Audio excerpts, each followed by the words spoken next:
I'm Laura Richardson with Relevate, and we are bringing you another episode of our series. And today we're talking about a tough topic. This is something that we've been getting a lot of phone calls about, a lot of questions about. Sometimes life kind of just ebbs and flows in a certain direction. And this topic is something that I think is really important for you to be able to have awareness of so you can be prepared. Or if you're currently in this situation, you know how to tackle it well and know what to be prepared to experience. So today we're going to be talking about how to deal with inherited property. So in most cases, we're discussing the beneficiaries. It's a little bit different if it's a spouse that has passed and you are now the sole owner of the property. One little tip I will give there is that very often when you are married, that is a tenants by entirety type of deed that is now created because of your marriage. However, if you purchased the property when you were not married, meaning you were just two people dating, you decided to buy a house together, that actually creates another little layer of complexity. And so you want to make sure that you follow kind of similar processes that you would if it was just joint tenants in common. So I know I'm throwing a lot of language at you. We can get a little bit more in detail and in depth on those later. But one of the first things you need to do is find out who are all the beneficiaries of the property, meaning who is allowed to sell this? What is the property being bestowed to? Who has been bequeathed this property? Use some big language here. And it's also really important that each and every one of those people, so let's say that the mom and dad have passed and it's been given to 4 children. Are those kids married?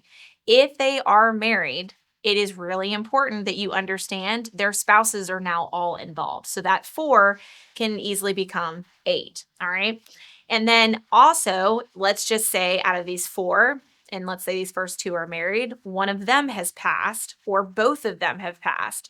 Now this goes to the children of that. So we have seen scenarios where it's just a couple of people and it's quickly become 16 or 20 because the property and its shares essentially have continued to get passed down from generation to generation. So you kind of need to have a family tree. I know that sounds crazy, and not to get into like genealogy here, but when somebody has passed and a property is now being passed forward to the family, find out who's married, who's still alive, and then where did those shares go. Another big one is, are there any liens against the home? Sometimes as people pass on, creditors are now given the opportunity to kind of file against the home to make sure that those debts are resolved. There are a lot of different types of liens, and we actually have separate videos that we've created that kind of walk you through those different types, like the difference between like a mechanic's lien and something else. So just keep in mind that a mortgage that was held by the person who is now deceased is a form of a lien on the property. That does have to be satisfied upon the sale of the home. If there's any other outstanding debts that can be attached to the home, those will also be settled before anyone is paid out. And that includes the people who are representing the buyer and seller on the contract. So that's also something you need to be really upfront with your agent to make sure that all of those liens are taken care of and that there's actually enough money to pay all those things off. Another big one is, who is the POA? So the power of attorney, the executor of the estate. So in some cases, we've seen somebody might be the executor, so they're kind of the decision-making person, but they don't have the right to make the decision on behalf of everyone else. So a lot of times that POA gets thrown around as though it's like a right to kind of do any and everything, when the POA has to be written in a specific way. And it also has to specifically reference real property, so real estate. So are they allowed to make a decision on behalf of everyone else? If it's not devised that way, it is so easy to create the paperwork that can kind of make sure that that's done. But before you ever bring that property active in a market, you want to make sure that that paperwork is already kind of there and done.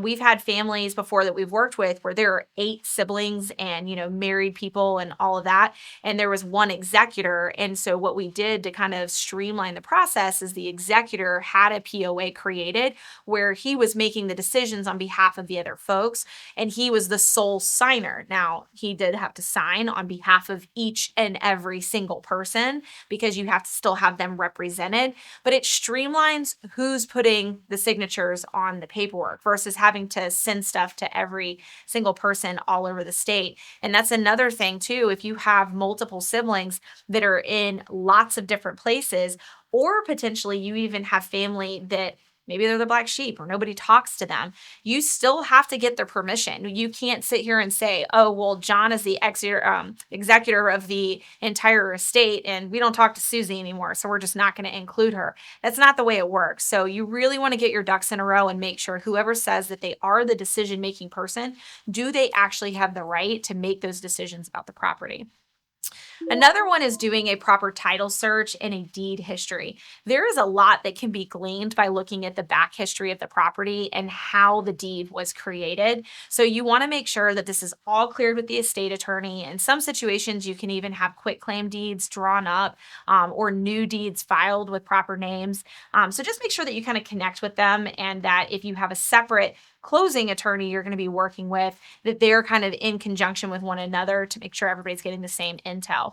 And then something else that can happen, especially if the home ends up having to go to like probate, is does the home have to be publicly posted at the courthouse? We've seen some scenarios where the seller has passed, and that was a part of the process based on how the estate was created or not created. Sometimes the state has to get involved. And so you literally have to go put a public notice at the courthouse that, hey, this property is now coming for sale. Does anybody have anything that they would like to claim on the property? There could also be a bidding period that's created because of the way that the estate is created. So pro tip here, just make sure that you get all your documents completed, you get them tackled before anyone passes. So we've been talking about the aftermath. Before somebody is going to potentially pass away, if you have a heads up, like let's say somebody's put in hospice care or there are kind of end of life conversations that are occurring, you want to make sure that you're getting that trust in the estate and everything set up that upon their passing, all of this is done. I think that in another sense too, it allows the grieving process to happen in a very different way where you're not having to worry about the paperwork and you can kind of just deal with the emotional side of this. So be sure that everybody has a will. Make sure that you're talking to your attorney about the benefits of a trust versus a will. Make sure everything's spelled out so that your bereaved ones don't have to, worry about y'all dealing with a bad situation in the wake of their loss. So from a selling perspective, guys, having the paperwork in order so that you can easily give it to your agent, they can then market the home in the best way they know how. So if you have any questions, feel free to drop those in the comments below. As always, we want you to hit like, share, and follow so that you can share this with somebody who may be either experiencing this or potentially getting in the throes of that process. And these are all things that they need to be thinking of. And if you need any recommendations for a good estate attorney, we know lots in the area that we could love to connect you with. I'm Laura Richardson with Relevate, and we'll see you on our next episode.